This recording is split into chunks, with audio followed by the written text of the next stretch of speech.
Now, this particular conversation between Shelley and Dylan wasn't planned. It was instigated by my team, Symphony. Never in my wildest dreams would I have imagined that I was going to witness what I witnessed that day. My team, they're committed to bringing our two worlds closer, and they do so on an ongoing basis in extraordinary ways. But what happened here, it still takes my breath away. On the morning of the 3rd of March 2023, I went out into my garden and I reached out to Dylan. It was his brother Toby's birthday that day, and I reached out to see if he had a message, and I heard part of his response in the air, "Happy birthday." I was delighted, and a little later I wrote Shelley and let her know that I'd heard Dylan speaking, and arranged a time the next day for us to get together on Zoom so that she could hear his words for herself.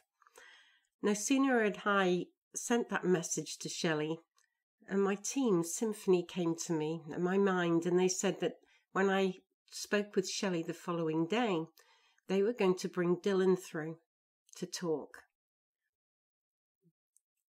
They've never done that before. They've never told me in advance of a plan like this, that they were clearly organising themselves. So I knew something pretty big was about to happen. So the following day, I met up with Shelley on Zoom, and after I'd shared the audio with her of Dylan speaking in the air, Symphony then told me that they were bringing Dylan through, and Dylan came bouncing into the conversation, so very, very happy to be talking to his mum. He mentioned Toby's birthday the day before, and as he always knows to do, he brought some evidence through. He mentioned something that had happened to his mum's phone when Toby had been playing with it. Shelley shared with me that earlier that day they were travelling to meet with family, and she'd given Toby her phone to watch a film to keep him occupied for the journey.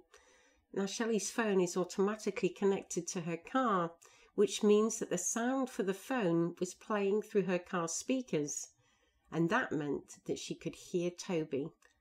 And if he was to come out of the app that he should be using, she'd know about it. Out of the blue, as they drove, Shelley's car randomly started playing a song from her phone, and yet Toby was still watching his program. Now, that doesn't make any sense at all, because if he's watching the program, that's what she should be hearing. The song that was playing, out of the 900 plus songs that she has on her phone apparently, was "I Will Wait" by Mumford & Sons. That particular song is my primary sign via a song that I received from Tommy, and Shelley's aware of this. So she knew that it was some sort of sign, and it was linked to me and Tommy. So as Shelley and Dylan continued to chat, I began to wonder what it was that Symphony had planned, and I didn't have long to wait. Out of the blue, Dylan mentioned Toby. He mentioned that Toby was sleeping, and Shelley confirmed that to be true. It was late in the UK, and Toby was indeed in bed fast asleep. Then Dylan said to his mum that only Toby's body was sleeping, and that Toby himself was with Dylan, and they were playing and having fun. And Shelley smiled. That was wonderful for her to hear. And at this point, I started to suspect what may be happening next. But nevertheless, I was as stunned as Shelley was when Dylan then said, "Mum, can I bring Toby in? Can he join us in the conversation?" And of course, Shelley said yes. So Toby joined the conversation, and both brothers excitedly talked with their mum, jumping in almost on top of each other occasionally. Here's something you can see that Shelley wrote after the conversation had occurred. "It was so surreal to be sat downstairs listening to Dylan and Toby talk whilst I knew Toby was asleep upstairs. They both took it in turns to talk, occasionally overlapping. Dylan would let us know it was him talking by saying something like, "This is Dylan speaking," whereas Toby would say, "I am Toby." This in itself blew me away, because if I called Toby a cheeky monkey, or referred to him as a little boy, or anything else, he would correct me and say, "I am not a cheeky monkey, I am a Toby." And he introduces himself to people by saying, "I am Toby."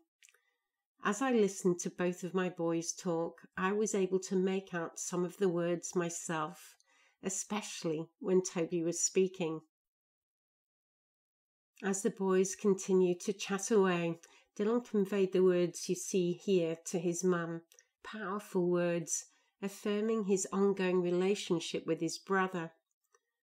"I've been waiting a long time to bring you Toby. I will play with him when he's sleeping. We are still connected. When Toby's sleeping, we have so much fun. You have Dylan. I'm not far away from you. I'm with you, always. Listen to me. It's okay to cry. You have Toby and also me." Shelley asked Toby if he played with Dylan when he was awake, and Toby responded with an emphatic yes. And Toby continued to talk. He talked about his birthday, how much fun he'd had, and he mentioned that they'd been somewhere where he'd seen animals. I recalled at that moment that I had seen pictures of Toby's birthday, and there had been animals. And then I suddenly realised when Dylan came through, he brought through amazing evidence that I couldn't possibly know, and I needed Toby to do similar. So I asked him if he could tell me something about his birthday that I couldn't know. Toby replied, "I saw some donkeys." Shelley then shared with me that they did in fact see donkeys that day. But what was really significant about Toby talking about the donkeys was that when they were looking at the donkey, Shelley had asked Toby if it was the wonky donkey. This was in reference to one of Dylan's books that they read to Toby, which Toby loved, and so did Dylan. In fact, Dylan loved this book so much that on one occasion when they took Dylan to hospital, Shelley was able to recite the book before settling to sleep that night. She had read the book so many times to Dylan that she knew every word. So seeing donkeys always had a special meaning for them. Toby then went on to comment that yes, he was still sleeping, but he was here with Dylan, and Dylan was with him. I then remarked to Shelley about how wonderful it was to be talking to both of her boys together.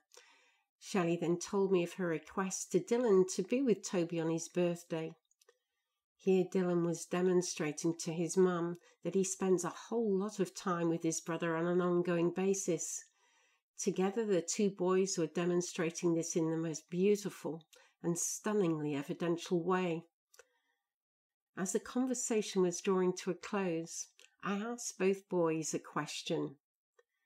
"Dylan and Toby, anything more to say?"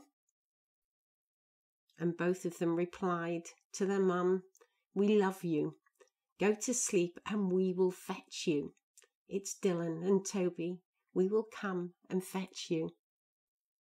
Such a wonderful closing sentiment from her boys, and I'm sure that when Shelley sleeps, that she often spends time with both her boys together.